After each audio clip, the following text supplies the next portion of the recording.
Muito bem. Pois é, o meu envolvimento com o Miniono é antigo, diria até mais antigo que o próprio Miniono. Nos idos de 99 eu conheci essa tal de modelagem, modelos das Nações Unidas. E então no ano de 2000, eu e alguns colegas, nós, depois de uma conversa acalorada, como levar isso para Belo Horizonte? Porque à época só Brasília tinha esse tipo de evento. E nós, então, cogitamos a hipótese irresponsável, absolutamente improvável, de levar essas práticas de simulação de organismos internacionais para os alunos do ensino médio, que ninguém tinha feito isso ainda. Então entendíamos que era, a um só tempo, um filão de mercado e também era uma atitude que era revestida de uma nobreza pedagógica, né? Afinal de contas, a ideia era levar para os jovens de 14, 15 anos conhecimento sobre política internacional. Ninguém tinha feito isso ainda. Nos pusemos a pensar, chamamos o Departamento de Relações Internacionais, a chefia do professor Paulo Esteves à época, e ele gostou da ideia, encampou, mas nós, alunos, levamos adiante a proposta. Tentamos organizar com os recursos muito precários, muito escassos à época, e conseguimos, milagrosamente, não sei até como a gente conseguiu isso, reunimos 200 pessoas aqui na primeira edição do Miniono no ano 2000. E o resto é história, né? O resto é história. Depois de 200, 500, 700 e 1000 alunos, frequentemente, anualmente, têm comparecido a esse evento, que é uma festa de discussão da política internacional, um evento de congraçamento que, ano após ano, reúne a comunidade estudantil belo-horizontina, mineira, brasileira e internacional agora, né? Mas eu digo com muita franqueza, a gente não sabia o que estava fazendo 12 anos atrás. Começou assim, né? 12 anos depois a gente está aqui. A verdade é que foi a primeira vez que eu tive que lidar com gestão de recursos humanos, né? Tive que comandar pessoas. Eu me tornei subsecretário-geral do primeiro Miniono, que era uma temeridade também, mas, enfim, eu tinha que coordenar uma equipe relativamente grande, 50, 60 pessoas, e não sabia o que fazer ou como fazer. E aprendi a fazer fazendo, né? Foi a forma que eu pude levar adiante essa missão que me foi confiada pelos meus próprios colegas. E no ano seguinte, esse foi o ano mais, digamos, difícil, desafiador, eu me tornei secretário-geral do modelo intercolegial da Organização das Nações Unidas. Aí eu tive que fazer de tudo um pouco, né? A gente tinha que cobrar o escanteio, correr para a área e fazer o gol de bicicleta, de preferência. Era muito complicado, faltavam também recursos, mas sobrava disposição, sobrava boa vontade, sobrava uma energia que a gente tem aos 19, aos 20 anos, né? A gente tem muita energia para fazer essas coisas e falta um pouco de... a gente não tem os medos, né? Que acabam vindo depois. Então foi um momento muito especial na minha vida. Eu guardo com muito carinho essa lembrança do ano em que eu fui secretário-geral do Miniono. E o desenvolvimento humano é muito legal. Uma série de coisas que eu não sabia fazer, eu acabei aprendendo a fazer. Falar em público, por exemplo, era uma dificuldade terrível, né? Acho que todo mundo que participa do Miniono sente isso.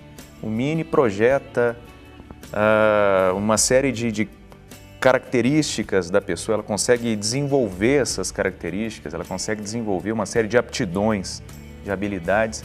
E por isso, por tantas outras razões, mas também por isso, eu devo muito ao Miniono. Eu sou devedor, no fim das contas, e você para o resto da minha vida, e por isso que eu estou aqui sempre, muito entusiasmado com a ideia de que, ano após ano, sempre uma certeza eu tenho, em outubro tem Miniono. Miniono transforma biografias. É muito curioso fazer um exercício de comparação antes e depois e pesquisar o que se deu com as pessoas que participaram das primeiras levas, né? O primeiro, segundo, terceiro, quarto Minionos, o que elas estão fazendo hoje. Eu vou falar um pouco da minha experiência, mas eu tenho vários colegas que também têm experiências curiosas e interessantes e que se conectam diretamente com a passagem pelo Miniono.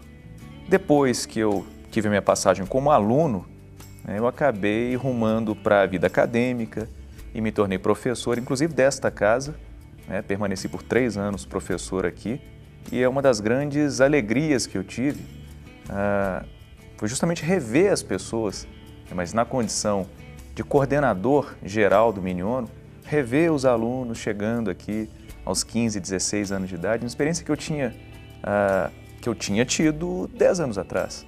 Eu consegui reviver isso. E vários colegas meus estiveram aqui também nas edições mais recentes do Miniono, mas já como diplomatas, funcionários públicos, professores, empresários, né? E eu tenho certeza de que uma coisa acaba reunindo essas pessoas todas, né? Tem um denominador comum, que é exatamente o Miniono. O Miniono serviu como uma espécie de transformador, né? Um catalisador para essas pessoas, e hoje eu acho que todos eles são unânimes em reconhecer essa importância do Miniono, né? Nas vidas profissionais, pessoais. E o mais legal, né? Ainda somos amigos, né? 12, 13 anos depois daquele início, a gente ainda se encontra, se reúne e conversa sobre as coisas da vida. Então o Miniono é isso tudo e mais um pouco. O ano passado foi um ano muito interessante, o ano de 2010, quando eu fui coordenador geral do Miniono, 11º Miniono, e a gente teve que passar por transformações profundas no desenho institucional do Miniono, né? Então, questões que envolviam desde a estratégia de divulgação até a gestão financeira tiveram de ser revistas, e eu estava no olho desse furacão, né? Mas eu passei por um momento que foi comovente para quem estava por perto, né? Quem viveu isso sabe do que eu estou falando. Em um dado momento, auge de uma crise, uma das crises enfrentadas, a equipe se uniu. A gente teve uma reunião, todos foram convocados às pressas, né? A situação dramática, e os diretores de comitê, eles firmaram um pacto conosco na coordenação de que, independentemente do que houvesse, né, se a gente não conseguisse levar adiante o projeto como ele havia sido planejado, com todos os recursos, a pompa, eles se dedicariam ainda assim, né? Faltasse o que faltasse, né? Teve gente querendo tirar dinheiro do bolso para ajudar o Miniono, e felizmente a gente contornou bem essa situação, né? E a cerimônia de encerramento foi muito bacana, foi muito emocionante, todo mundo chorando, foi uma espécie de contágio, as pessoas começaram e não conseguiam parar, e meia hora depois ainda estavam aos soluços. Então foi um momento bonito na história do Miniono, né? E as pessoas mostrando que o Miniono é muito mais do que uma missão no sentido frio, objetivo, não, né? É algo que as pessoas carregam como que uma missão de vida, né? Não é simplesmente uma tarefa acadêmica. As pessoas entram nisso aqui e se conectam de maneiras que transcendem o objetivo, o palpável, o concreto. É afetivo.